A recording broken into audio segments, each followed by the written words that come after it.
Hey guys, I want to thank you for joining our Business Now seminar. It was great, phenomenal. If you clicked on my face, then that means that you are here to talk about or hear about how to cultivate the right culture in or within your business or in the company that you work for.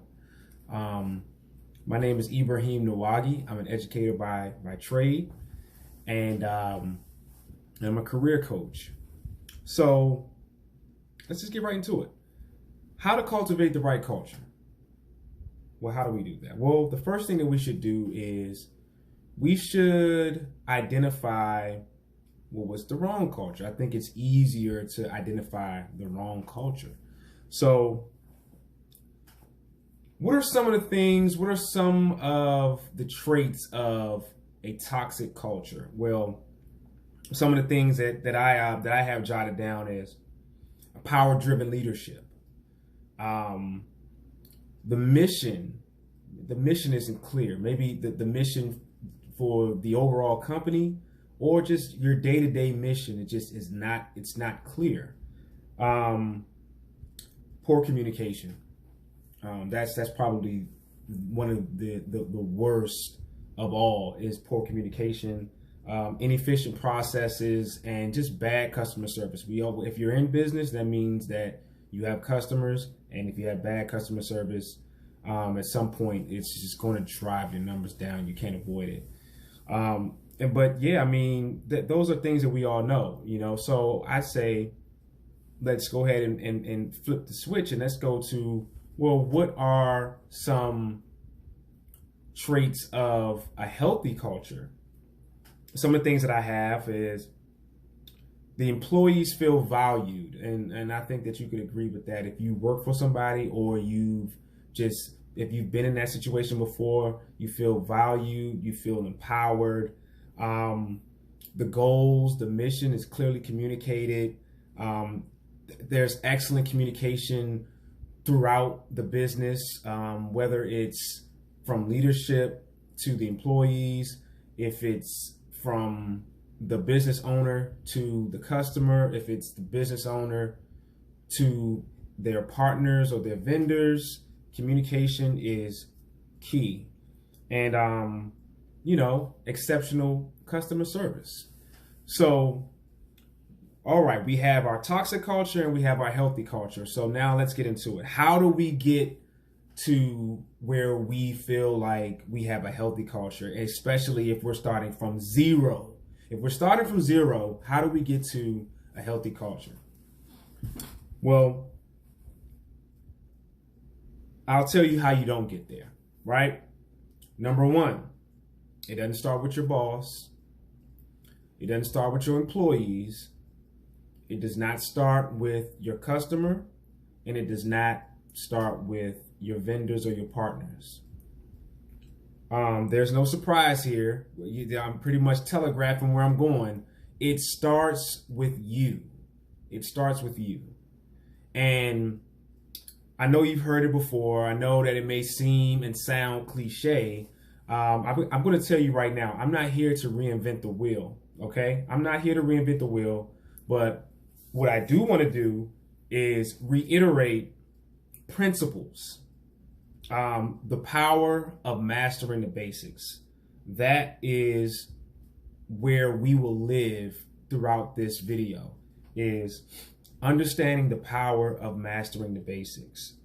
So, and how if we stop believing that it can't be that simple. I think that one of the things that I've always said is that a lot of times we think that it has to be something just so much bigger than the things that that we learned as children in order to be able to be successful. And I just haven't found that to be true. It's always gone back to mastering the basics. So where do we start? I'd like to start with self-awareness. And the order that I'm going to give these points to you, they need to be done in that order. So let's start with self-awareness. I have an activity for you, okay? Let's go. I want you to think about a time where you were completely exposed. You were outed. You were exposed for your mess. There was nobody to hide behind. There was nowhere to run to. You were completely exposed. And you know that you did something wrong. That is the place that we need to be in order to become self-aware. We have to be in that space, because I don't know if anyone's told you or not, but growth happens in an uncomfortable space. That's where growth happens. So we have to begin to fall in love with the process of growth. And a part of that process is being uncomfortable. We have to live in that space. We have to hold the mirror up to ourselves, okay, and be able to deal with our mess. And I know that it's hard, because what you're going to feel if you truly are following me on this, and you're really going to that place, that uncomfortable place, that vulnerable place, you're going to want to retreat. You're going to want to take on the victim mindset. And I'm challenging you to walk forward into it. Walk into it. Okay? Whether it's good or it's bad. Okay? I need you to walk into it. Now, after we become self-aware, okay, we see ourselves, we're exposed. Now it's time for accountability. It's time for accountability. Okay? One of my favorite sayings is own your mess. Own your mess. Okay? And I have news for you. We're talking about cultivating a healthy environment, a healthy work culture. So that means that if you're in a situation and someone else's mess is affecting your bottom line, then you're going to have to own their mess too. Because what you'll find out is that no matter what situation, there's always options. And if you're dedicated to being successful, then you're going to have to figure out how to get around somebody else's mess, especially if it's affecting your bottom line. You have to own your mess, and you might have to own somebody else's mess. I want you to repeat after me, right? This might make you uncomfortable. I want you to repeat after me. And this may not apply to you, but just put yourself in a situation. My department consistently underperforms, and I'm responsible for it. My department consistently underperforms, and I'm responsible for it. Now, in the back of my mind, I could say, well, really, John is just lazy, so it's his fault. But when people look from the outside, they look in, sometimes you may have someone who may look beyond the team level, but people are going to look at your team and they're going to see one unit. And so it's going to be up to you, if you're a part of that team, if you've been placed in that position, it's going to be up to you to take ownership of your success. And that may mean taking on more or picking up the slack. And everything will come out in the wash. So you don't have to worry about if someone's going to see you. This is all, like I said, it has to go in this order. So we first have to become self-aware, and then we have to become accountable.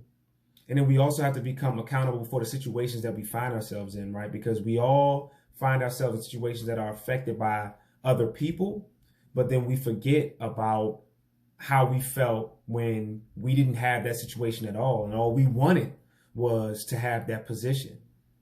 So we have to remember that when we begin to complain about someone else, affecting your well-being. Of course, there's exceptions, but the space that we're in during this talk is I want us to deal with ourselves, because I believe that you will find that if we spend majority of our times dealing with ourselves and really working on ourselves and becoming self-aware and becoming accountable, you'll begin to see that there was actually more that you could have done.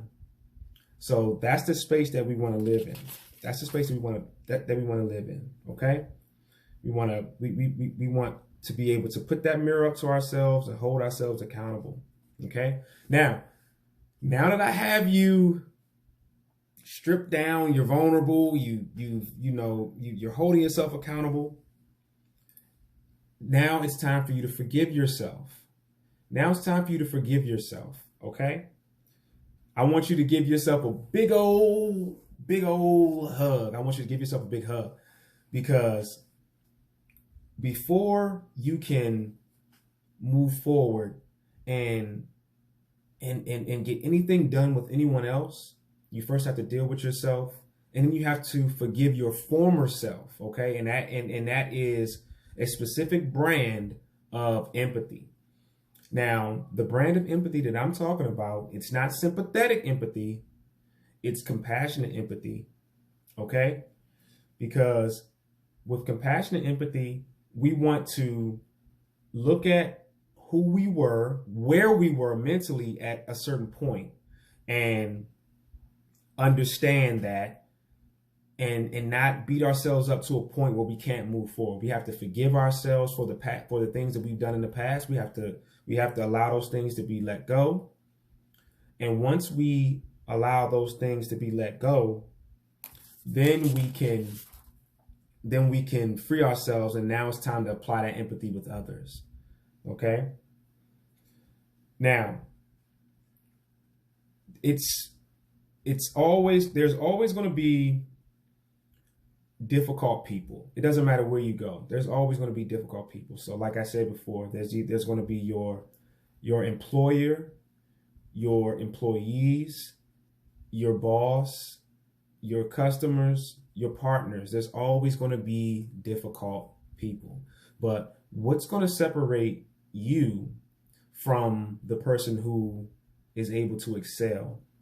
You're going to have to begin to understand people and empathize with them, but not in an emotional way.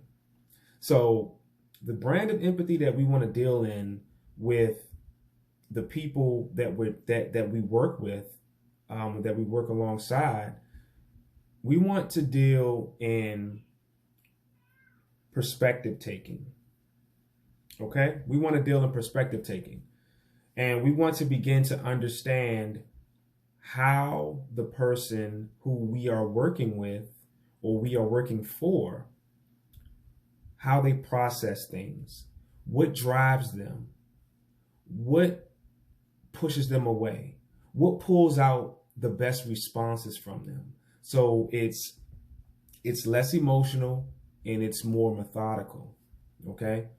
And you'll see that when you begin to deal with people in a space where you're empathetic to them, but you're not showing sympathy, you're just simply taking their perspective. Because I always hear people mixing up empathy with sympathy, and it's not always the case. So the brand of empathy that we're looking for is perspective taking, and we want to be a little bit methodical with how we approach it. So, by the way, what we're getting into is emotional intelligence, right? We have to begin to be, if we want to excel and break away from the pack, we have to begin to exercise emotional intelligence. And we'll expand on that on another day, right? But for now, let's just stick to where we are. So if we can perspective take, then now we are listening to people, and we're not listening to them to respond. We're listening to them to understand, right?